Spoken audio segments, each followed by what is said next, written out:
14º domingo durante el año.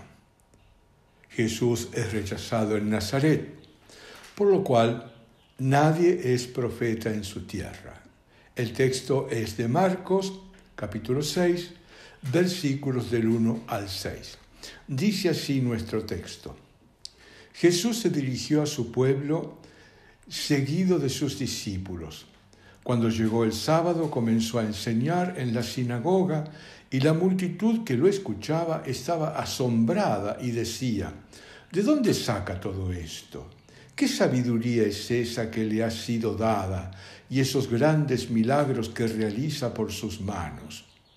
¿No es acaso el carpintero, el hijo de María, hermano de Santiago, de José, de Juan, de Simón? ¿Y sus hermanas no viven aquí entre nosotros? Jesús era para ellos un motivo de escándalo. Por eso les dijo: un profeta es despreciado solamente en su pueblo, en su familia y en su casa. Y no pudo hacer ahí ningún milagro, fuera de sanar a unos pocos enfermos, imponiéndole las manos. Y él se asombraba de su falta de fe. Hasta aquí nuestro texto. Marcos relaciona nuestro relato con lo precedente. Jesús se dirige ahora a su pueblo, donde viven su madre y familiares.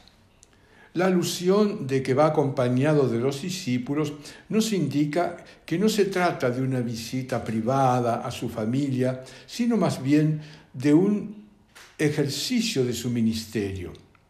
Al llegar el sábado, Jesús, como de costumbre, va a la sinagoga y se pone a enseñar. Dice Marcos que la multitud que lo escuchaba estaba asombrada y decía: ¿de dónde saca todo esto? ¿Qué sabiduría es esa que le ha sido dada y esos milagros que se realizan por sus manos? Jesús enseña con autoridad y no como los maestros que se apoyaban en la enseñanza de otros y por lo tanto no tenían la fuerza para realizar lo que indicaban y muchas veces instrumentalizaban ideológicamente esas enseñanzas, manteniendo de esta manera a los oyentes en la incapacidad de pensar, de cuestionarse, de revisar lo enseñado, de reflexionar para así tomar decisiones personales, libres y responsables. La enseñanza de Jesús, por el contrario, es movilizadora, nos provoca a cuestionar los criterios con los que estamos viviendo, nos invita a la reflexión, promueve a la persona, la ayuda a crecer en su capacidad de compromiso en la sociedad, en definitiva, en la capacidad de crecer en dignidad, es decir, de amar. Marcos nos dice de que la mayoría de la gente al oírlo se preguntaba asombrada: ¿de dónde saca todo esto? ¿Qué saber le ha sido dado para que enseñe de esta manera y realice los milagros que hace por sus manos? La reacción de la multitud que lo escucha, la admiración que les provoca, nos indica que hay un profundo trasfondo de disgusto que va en crecimiento hasta que finalmente explota. Las preguntas que Marcos nos refiere con toda viveza van dirigidas al origen de su enseñanza, a la naturaleza de la sabiduría de Jesús y a los milagros que realiza. La sabiduría de Jesús y las obras que realiza son por ellos desvalorizadas por el origen de Jesús. Diríamos hoy en un lenguaje común: ¿de qué te la das? Si nosotros te conocemos y sabemos de dónde venís y sabemos quién es tu familia, conocemos tu origen, humilde y pobre.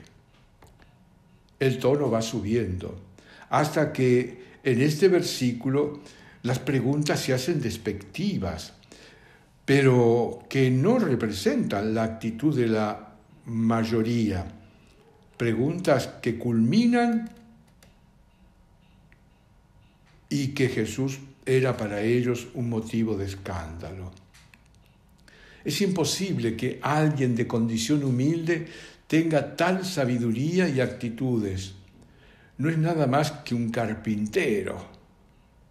El carpintero de aquel entonces también era herrero, o como dicen algunos, también hacía trabajos de cantera. A esto se le agrega un insulto muy fuerte. Se lo designa como el hijo de María.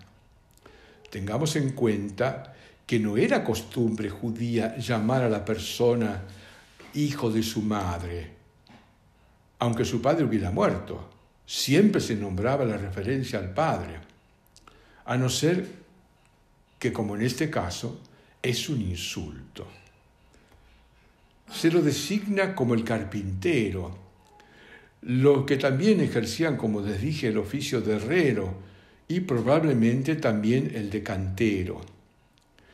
Dicen que conocen a sus familiares, hermanos y hermanas, son sus vecinos.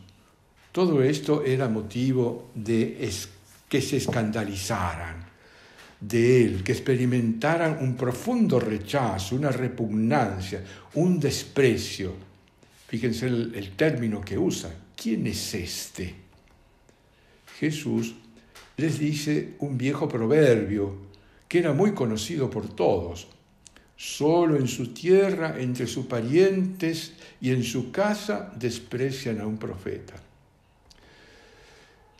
Parece que los seres humanos solo aceptamos a aquellos, aunque no muy pocas veces sometemos a crítica lo que nos dicen, pero siempre que provenga de personas que valoramos o que la sociedad nos presenta como importantes, ya sea por su poder, por su fama, puesto que ocupan en la sociedad una autoridad o bien que la ejercen, o bien a través de la influencia de las redes sociales, y si vienen del extranjero, no te digo nada, aunque lo que digan sean extravagancias, nosotros las aceptamos, aunque nos perjudiquen gravemente, y no de aquellos que tienen una condición humilde.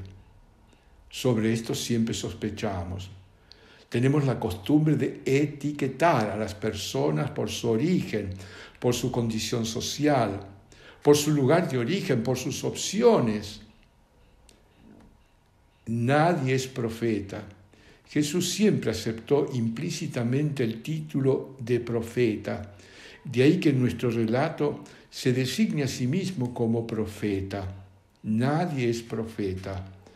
Dice Marcos que no pudo hacer allí ningún milagro, solo curó a unos pocos enfermos, imponiéndoles las manos, y se extrañó de que aquellos no tuvieran fe.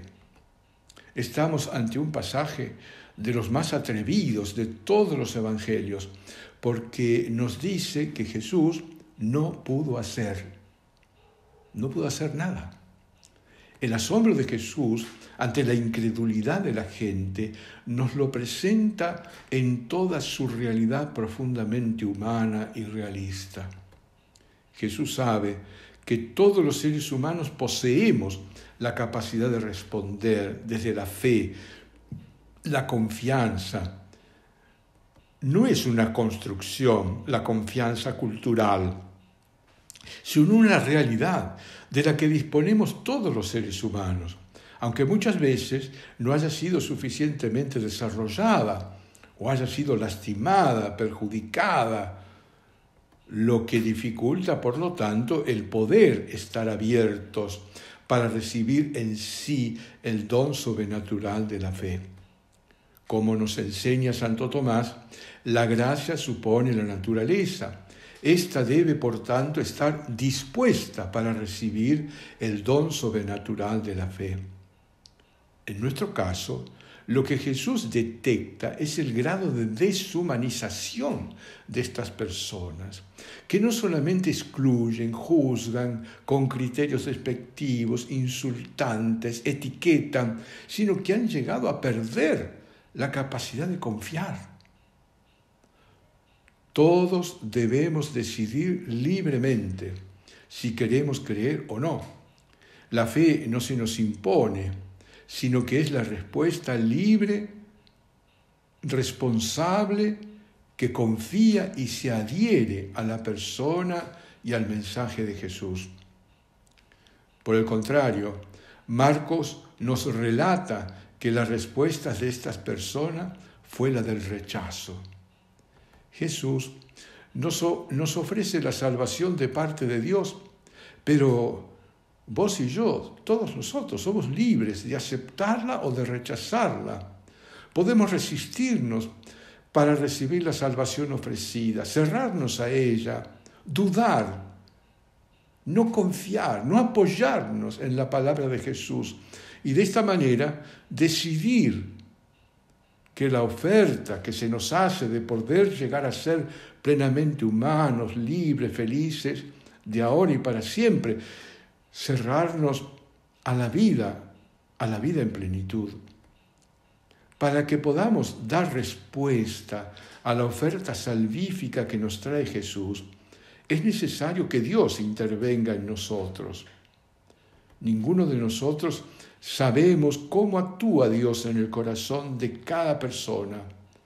Lo que nos dice a nosotros es que no debemos excluir a nadie, sea quien fuere. No hay que excluir a nadie del anuncio alegre, gozoso del Evangelio. Es interesante la reacción de Jesús. No se va enojado, sino que dice Marcos que sanó a unos pocos enfermos, esa minoría que creyó en él, imponiéndole las manos. Esta realidad le causó a Jesús indudablemente mucho asombro, pero no el asombro que sí le provocó la fe del centurión. ¿Se acuerdan? Que le hizo exclamar: les aseguro que en Israel no he encontrado una fe tan grande. Querido hermano, querida hermana, querida familia, esa fe que se nos ha dado, ese regalo de Dios que se nos ha dado, pequeño quizá, como un grano de mostaza, lo tenemos que hacer eficaz. Y para hacerlo eficaz, hay que cumplir la palabra de Dios. Esta es la forma de hacer crecerle la fe. Les deseo un feliz domingo y que con su divino Hijo les bendiga la Virgen María en el nombre del Padre, del Hijo y del Espíritu Santo. Y como les digo siempre, pásenla bien, disfruten del domingo, aunque hace frío, y nos encontramos la próxima. Dios les bendiga.